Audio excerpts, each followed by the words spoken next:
Apa pertanyaan kita tentang Indonesia, kenapa begini buruk?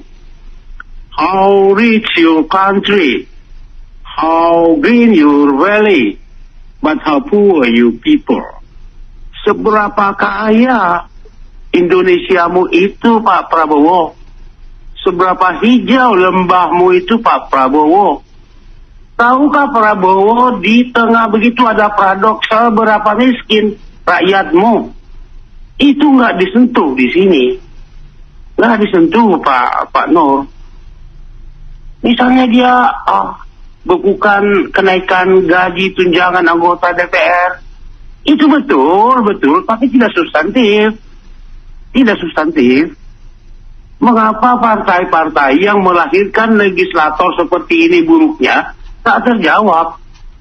Karena partai politiknya adalah sebuah pasukan yang sangat siap untuk membela itu kelompok oligarki.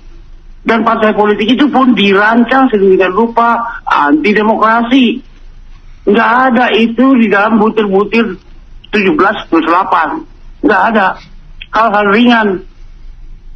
Pecat atau jatuhkan sanksi kepada kader yang tidak etis dan memicu kemarahan publik. Banyak sekali yang tak kelihatan dan justru menjatuhkan negeri ini dilakukan oleh anggota DPR tapi nggak kelihatan sama publik. Nggak kelihatan. Kenapa software negara ini ditukangi begitu rupa? Jadi saya ingin mengajak ke hal-hal yang sifatnya substantif, karena yang 17+8 ini bukan tidak berguna, tapi dia tidak substantif. Dilaksanakan 100% pun ini tidak begitu banyak berubah. Saya ingin mereka untuk diagnosis bangsa kita ini menunjukkan bahwa adanya satu persoalan di Indonesia dalam budaya pemikiran dan peradaban kita, sehingga hasilnya hal seperti ini.